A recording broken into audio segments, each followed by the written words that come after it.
Bienvenue sur Agora. Imaginez que vous avez la possibilité de revivre ne serait-ce qu'un instant des événements passés ou de vivre ceux à venir. Bref, que vous pouviez voyager dans le temps. Bien que cette idée soit passionnante, elle a été perçue comme irréalisable par la communauté scientifique durant plusieurs siècles. Cependant, les faits ont pris toute une autre tournure lorsque plusieurs scientifiques ont déclaré être parvenus à trouver des indices devant permettre la concrétisation de ce voyage. Figure Mike Markham. Qu'a-t-il réellement découvert ? Et qu'est-il devenu aujourd'hui ? La vidéo de ce jour s'évertuera à répondre à l'ensemble de ces questions et à vous faire voyager dans le temps. On tient à mentionner que les sources de toutes nos informations figurent dans la description de la vidéo. Que comprendre en général des voyages dans le temps ?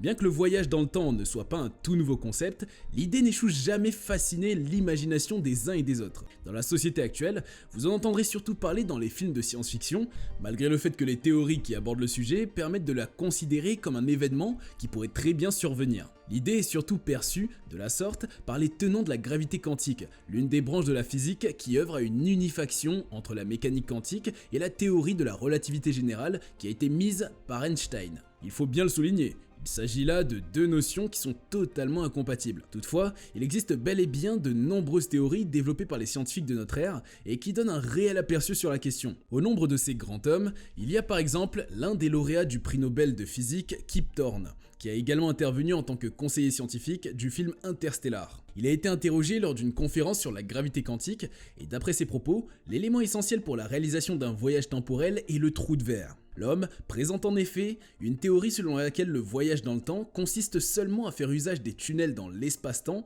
qui portent le nom de trou de verre. Le scientifique argumente en effet que de tels tunnels joueront un rôle de liaison simple entre deux zones bien distinctes de l'espace-temps. C'est une théorie qui doit sa célébrité actuelle au film Interstellar, dont Kip est même l'un des producteurs délégués. Toutefois, des questions surgissent naturellement sur l'origine et la formation de ces fantastiques tunnels. Avant tout, le scientifique affirme qu'ils ne se forment probablement pas de manière naturelle au sein de notre univers. Il pense plutôt qu'il faudrait les mettre au point, les construire. Sur ce point, il est évident que les hommes ne disposent pas d'une technologie pareille. L'homme pense même qu'il est possible qu'on soit déjà en retard par rapport à d'autres civilisations. En procédant à une analyse plus minutieuse des différentes lois de la physique, on se rend très vite compte que les trous de verre ne sont rien d'autre que l'une des conséquences inévitables liées à la théorie de la relativité développée par le grand Einstein. D'après les propos de Philip Stamp, un professeur en fonction à l'UBC, le voyage dans le temps est loin d'être une simple question de science-fiction. Il rappelle par l'occasion que la théorie de la relativité générale a été énoncée il y a très longtemps de cela, ce qui a permis de la vérifier dans les moindres détails et prédire par exemple l'existence des trous noirs. En effet,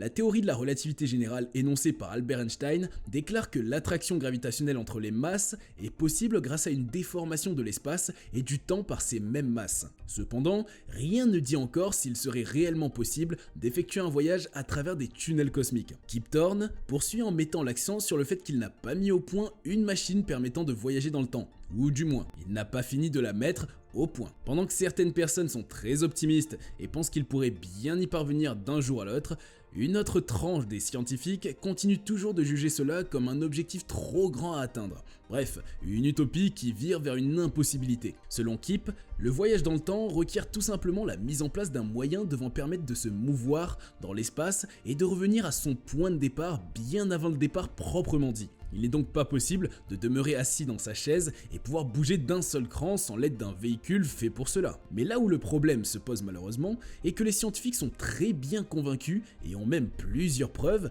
qui leur révèlent qu'au moment même où elle voudra se mettre en route, toute machine destinée à voyager dans le temps s'autodétruirait systématiquement. Il s'agit d'une découverte faite par Kip Thorne et il affirme avoir été très surpris de l'apprendre. En considérant l'ensemble de ces points, il affirme que même dans le cas où les voyages à travers le temps seraient une vraie réalité, nous disposons d'une technologie qui est tellement arriérée que cela ne pourrait se faire dans les années à venir. Vu le fait que les deux théories dominantes de la physique sont incompatibles l'une envers l'autre, de nombreuses interrogations demeurent sans réponse évidente. On serait toutefois tenté d'affirmer qu'une majeure partie de ces réponses peuvent être fournies par la théorie de la gravité quantique, étant donné qu'elles essaient d'unifier la théorie de la relativité générale et celle de la mécanique quantique. Le seul problème réside juste dans le fait que la découverte n'a toujours pas été faite jusqu'à maintenant. C'est justement à sa quête qu'étaient l'ensemble des physiciens qui se sont réunis à Vancouver pour un congrès il y a quelques mois de cela. Philip Stamp, qui est l'un des principaux organisateurs de cette rencontre, affirme que la découverte de la mécanique quantique s'est faite très rapidement grâce à un petit institut.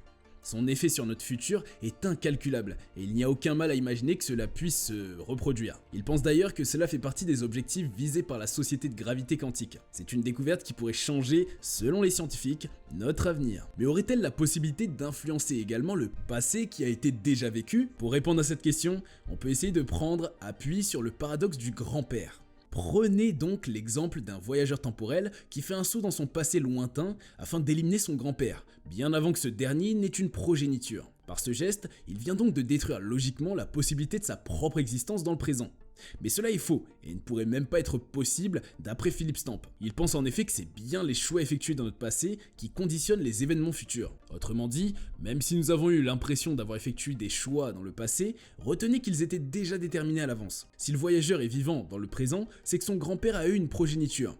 Il n'a pas la possibilité de changer cela. Et donc, même avec cette machine en main, on est condamné à vivre. Le paradoxe du petit-fils assassinant son grand-père est enfin résolu. Pour donner fin au paradoxe, de nombreux exercices mentaux ont été réalisés au fil des années, sauf qu'aucun d'eux ne donnait une réponse vraiment concrète. Ce n'est que très récemment que 2 chercheurs australiens ont proposé une solution mathématique qui semble beaucoup plus pertinente. Ils ont en effet voulu effectuer une analyse assez dynamique d'un corps dans l'espace-temps. Autrement dit, ils se sont basés sur le mouvement de l'objet dans l'espace-temps lorsqu'il est introduit au sein d'une courbe de voyage qui s'effectue plutôt vers le passé. Pour ce faire donc, il leur a suffi de mettre au point un modèle mathématique grâce auquel il leur était possible de calculer qu'un agent qui s'introduit dans la boucle de voyage orientée vers le passé aura tendance à prendre des chemins différents sans pour autant altérer le résultat de ces diverses actions. En réalisant cet exercice abstrait, ils se sont rendus compte qu'il est bien possible que divers agents communiquent aussi bien dans le passé que dans le présent sans qu'il n'y ait une réelle relation de cause à effet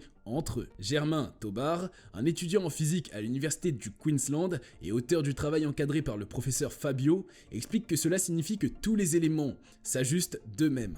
Ainsi, en fin de compte, il n'y a qu'une unique solution qui est très cohérente. Dans le cas où vous vous rendriez dans le passé par exemple, vous pourrez accomplir ce que vous souhaitez, sauf que vos actions n'auront aucun impact sur l'issue des événements futurs. Le voyage temporel pourrait donc être perçu pour le moment comme un simple exercice mental qui permet de mieux comprendre les lois de notre univers. De façon officielle, cela n'est pas encore possible. Pourtant, il existe de nombreux faits à travers le monde qui semblent indiquer tout le contraire. Mike Markham disparaît après la création de sa machine permettant de voyager dans le temps. Alors qu'il était un simple étudiant âgé de 21 ans seulement, Mike Markham a débuté l'expérimentation d'un engin qui répond au doux nom échelle de Jacob. Il s'agit d'un dispositif qui voit une étincelle électrique qui semble grimper une échelle et qui saute vers l'avant et l'arrière au milieu de 2 fils parallèles. Alors qu'il était en train de jouer avec cet objet, le jeune scientifique a déclaré avoir aperçu quelque chose qui n'avait rien d'habituel. Il pense en effet avoir observé un vortex circulaire au milieu duquel il a jeté un fil en métal par simple curiosité et dans le but de voir l'effet que cela ferait. Au grand étonnement du scientifique, le fil en question a disparu dans les airs et a réapparu à quelques mètres de lui après quelques secondes. Au départ, le jeune homme pensait que le fil en métal avait été transporté dans le temps et était revenu encore dans le présent après avoir été rattrapé par ce dernier. Mike décide de refaire l'expérience afin de confirmer s'il venait de faire vraiment l'une des découvertes les plus passionnantes que l'humanité guette déjà depuis plusieurs siècles. Mais cela n'allait pas être aussi simple, car pour un meilleur fonctionnement, son appareil avait besoin d'une très grande quantité d'énergie, car le présumé engin de voyage temporel prit feu, tandis que Mike était en train d'intensifier son travail. Il devait donc reconstruire la fameuse machine, et c'est là qu'il eut l'idée de faire une encore plus importante afin de pouvoir générer des tensions beaucoup plus élevées que celles précédentes.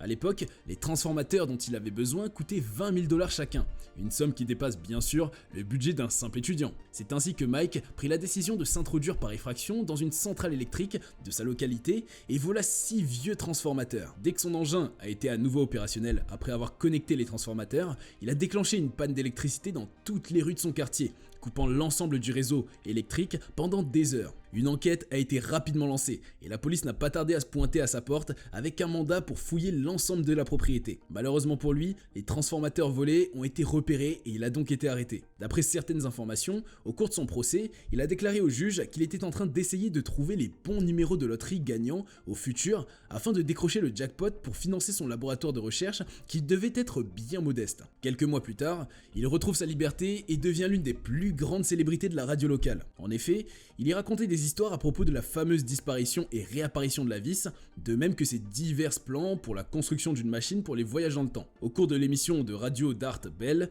qui abordait les événements paranormaux, Art a qualifié Mike de fou. Et bien que cela puisse être vu d'un mauvais œil, le surnom fut rapidement adopté par la majorité populaire.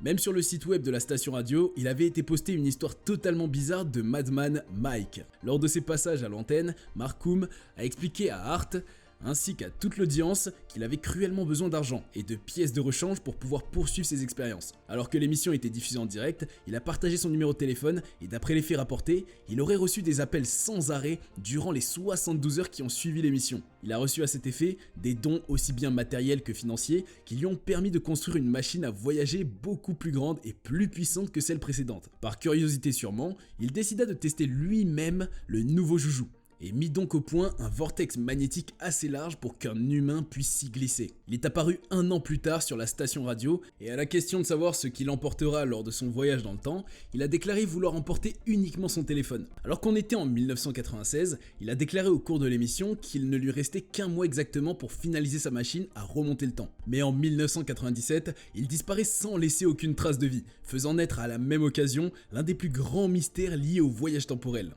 Mais il n'est pas resté longtemps aux oubliettes, car quelques temps après cette disparition, l'un des auditeurs de l'émission radio a téléphoné pour raconter une histoire tout à fait bizarre qu'il venait tout juste de découvrir. Il raconte en effet que quelques années plus tôt, en 1930, la police avait fait la découverte d'un corps écrasé à mort au bord d'une plage de la Californie. Mais le fait le plus surprenant est qu'il avait trouvé près de son corps un mystérieux appareil qui ressemblait beaucoup à un téléphone portable. Le récit poignant de tristesse semblait très véridique, jusqu'au moment où il a été radicalement démenti par Mike. Ce dernier refuse dans un premier temps de s'être rendu en 1930, et dans un second temps, l'affirmation selon laquelle il serait décédé. Selon les rapports fournis par la radio, il aurait été interviewé à 3 reprises, le dernier datant de 2015. En empruntant le nom d'utilisateur Real Madman Markoum, le scientifique a publié sur un blog des contenus liés aux activités paranormales. L'utilisateur était un membre du site depuis 2015 et est l'auteur de l'affirmation suivante. Les rumeurs vont bon train selon lesquelles je suis mort. Pas bien, et que j'ai voyagé dans le temps jusqu'en 1930, quelque chose où je suis mort sur une plage dans un tube. Il poursuit en affirmant qu'il ne s'agissait en aucun cas de lui sur les photos qui montraient une tête rousse. Il s'agit d'après ses propos d'un écolier qui portait le même nom que lui, il y a de cela plusieurs années en arrière. Toutes les données qui ont été trouvées au cours des années 1930 ne faisaient donc pas référence à lui. Lorsqu'un membre lui a posé la question pour savoir s'il avait de nouveaux projets concernant les voyages dans le temps, il a répondu à l'affirmatif, sauf qu'il était au point mort pour l'instant, en attendant de dénicher des onduleurs. J'ai des panneaux 24 volts dans mon bus pour un projet. Ils sont devenus un peu miteux à force de s'asseoir un peu dehors. Évidemment, nous n'avons jusqu'à ce jour aucune preuve pouvant permettre d'affirmer avec certitude s'il s'agit bel et bien du véritable Mike Madman. Les followers ont très vite fait de réclamer des preuves, mais leurs requêtes n'ont pas eu de réponse jusqu'à ce jour. Il demeure donc un mystère, vu qu'on ne sait pas s'il s'agit de Mike et s'il a tout simplement pris la décision de changer de nom et de vivre une vie paisible à l'abri des regards assez curieux. Peut-être même que le projet a réellement fonctionné et qu'il se trouve actuellement dans un futur très lointain. Quoi qu'il en soit, il nous est même difficile d'avancer des hypothèses un peu plus claires, vu que le sujet des voyages temporels n'est pas réellement étudié en profondeur. Seul Madman Mike connaît la vérité. La science a toujours été emplie de mystères, et Mike Madman vient donc de laisser son empreinte à son tour. Nous espérons vivement que les fruits de ses efforts n'ont pas été amers, et qu'il a su en jouir. Quoi qu'il en soit, de grands progrès sont faits au quotidien, même si rien n'a encore été découvert de manière officielle sur le voyage temporel. En attendant donc, donnez-nous vos avis sur la présente vidéo en commentaire, et si elle vous a bien plu, n'oubliez pas de nous le faire savoir en laissant un petit pouce bleu. Merci beaucoup, et à très prochainement pour une nouvelle aventure sur Agora.